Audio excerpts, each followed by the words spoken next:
வாய மூடுடா என்று குமுறி எழுந்தாள் பாட்டி. காலங்கார்த்தால அச்சான்யம் பிடிச்ச மாதிரி என்ன பேச்சு, இப்ப என்ன நடந்துடுத்துன்னு அவளை சாக சொல்ற என்று கேட்டுவிட்டு தாங்க முடியாத சோகத்துடன் முகமெல்லாம் சிவந்து குழம்ப கதறி அழுதாள் பாட்டி. பிறகு சிவந்த கண்களை திறந்து ஆத்திரத்துடன் கேட்டாள், என்னடா தப்பு பண்ணிட்டாவோ, என்ன தப்பு பண்ணிட்டா சொல்லு என்று தன் தாய் கேட்பதைக் கண்டு கணேசையருக்கு ஒரு வினாடி ஒன்றுமே புரியவில்லை. என்ன தப்பா, என்னம்மா பேசுற நீ, உனக்கு பைத்தியம் பிடிச்சுட்டா என்று கத்தினார் கணேசையர். அடுத்த வினாடி தன் சுபாவப்படி நிதானமாக மகனின் முகத்தை பார்த்தவாறு அமைதியாக யோசித்தாள் பாட்டி. தன் மகன் தன்னிடம் இப்படி பேசுவது இதுவே முதல் தடவை. பாட்டி மெல்லிய குரலில் நிதானமாக சொன்னாள், ஆமாண்டா, எனக்கு பைத்தியம்தான், இப்ப பிடிக்கலடா, இது பழைய பைத்தியம், தீர முடியாத பைத்தியம்.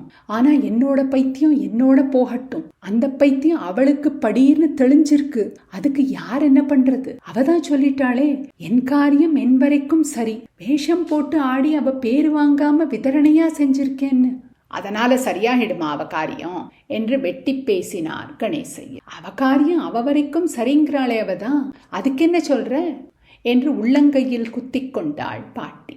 சாஸ்திரம் கெட்ட மூதேவி, ஆச்சாரமான குடும்பத்து பேரை கெடுத்த சனி, செத்து தொலைஞ்சுட்டான்னு தலைய முழுகி தொலைன்னு சொல்றேன் என்று பல்லை கடித்து கொண்டு கத்தினார் கணேசையர். பாட்டியம்மாள் ஒரு வினாடி தன்னையும் தன் எதிரே நிற்கும் மகனையும் வேறு யாரோ போல் விலகி நின்று பார்த்துவிட்டு ஒரு பலத்த சிரிப்புடன் கூறினாள், நம்ம சாஸ்திரம் ஆச்சாரம் அப்படின்னா நீ என்ன பண்ணியிருக்கணும் தெரியுமா, என்ன பண்ணித்து தெரியுமா அந்த சாஸ்திரம், அப்போ நீ பால் குடிக்கிற குழந்தையடா, எனக்கு 15 வயசுடா, என் குழந்தை என் முகத்தை பார்த்து பேயை பார்த்தது போல் அலறித்துடா, பெத்த தாய்கிட்ட பால் குடிக்க முடியாத குழந்தை கத்துவ, கிட்ட வந்தா மொட்டையடிச்ச என்னை பார்த்து பயத்துல அலறுவ, அப்படி என்ன என் விதிக்கு மூலையிலே உட்காத்தி வச்சாளேடா, அந்த கோரத்தை நீ ஏண்டா பண்ணல கீதாவுக்கு, ஏன் பண்ணல சொல்லு என்று கண்களில் நீர் வழிய கேட்கும் போது கணேசையரும் கண்களை பிழிந்து விட்டு கொண்டார். அவள் தொடர்ந்து பேசினாள்,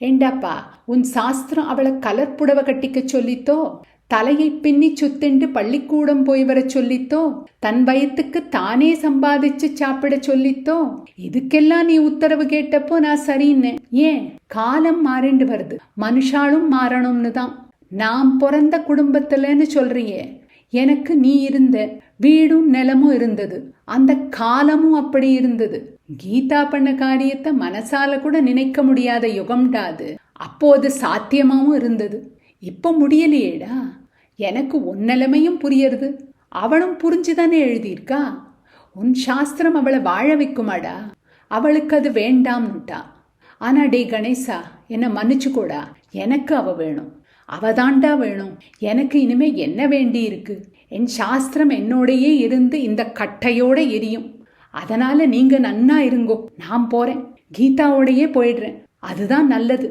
அதுக்காக நீ உள்ளூர திருப்தி படலாம், யோசிச்சு பாரு, இல்லேனா அவளோட சேர்த்து எனக்கும் ஒரு முழுக்கு போட்டுடும், நான் வரேன் என்று கூறியவாறே மாற்றுப்புடவையை சுருட்டி காக்கிப்பைக்குள் திணித்தவாறு எழுந்தாள் பாட்டியம்மாள். அம்மா என்று கைகளை கூப்பிக்கொண்டு தாரை தாரையாய் கண்ணீர் வடித்தார் கணேசையர். அசடே எதுக்கு அழற, நானும் ரொம்ப யோசிச்சுதான் இப்படி முடிவு பண்ணினேன், என்ன பண்ணினாலும் அவன் நம்ம குழந்தைடா என்று மெதுவாக சொல்லிவிட்டு உட்புறம் திரும்பி பார்த்தாள். பார்வதி நீ வீட்டை சமத்தா பார்த்துக்கோ என்று எல்லோரிடமும் விடை பெற்று கொண்டு புறப்பட்டாள் பாட்டி. எனக்கு உடனே போய் கீதாவை பார்க்கணும் என்று தனக்குத்தானே சொல்லிக்கொண்டு திரும்பும் போது வாசற்படியில் நின்றிருந்த வேலாயுதத்தை கண்டாள் பாட்டி. நீ போடாப்பா, நான் அவசரமா போறேன் நெய்வேலிக்கு என்று அவனிடம் நாலனாவை தந்து அனுப்பினாள். இனிமேல் இவனுக்கு இங்கு வேலை இல்லை, அதற்கென்ன, உலகத்தில் என்னென்னமோ மாறுகிறது, நான் ஒரு நாவிதனை கூட மாற்றிக்கொள்ளக் கூடாதா என்று எண்ணிச் சிரித்துக் கொண்டாள். இடுப்பில் பையை வைத்துக்கொண்டு வாசற்படியில் இறங்கிய பாட்டி ஒரு முறை திரும்பி நின்று நான் போயிட்டு வரேன் என்று மீண்டும் விடை பெற்று கொண்டாள். அதோ காலை இளவெயிலில் சூடில்லாத புழுதி மண்ணில் பாதங்கள் அழுந்தி அழுந்தி பதிய ஒரு பக்கம் சாய்ந்து சாய்ந்து நடந்து கொண்டிருக்கும் பாட்டியின் தோற்றம் வேகமாய் ஆவேசமுற்று வருகின்ற புதிய யுகத்தை அமைதியாக அசைந்து அசைந்து நகரும் ஒரு பழைய யுகத்தின் பிரதிநிதி எதிர்கொண்டு அழைத்து தழுவிக்கொள்ள பயணப்படுவது என்றால், அதற்கும் ஒரு பக்குவம் தேவை. இந்த கேட்பொலி உங்களுக்கு பிடித்திருந்தால் லைக் செய்யவும், சப்ஸ்கிரைப் செய்யவும், ஷேர் செய்யவும். உங்கள் கருத்துக்களை கமெண்ட்ஸ் செக்ஷனில் பகிரவும். நன்றி.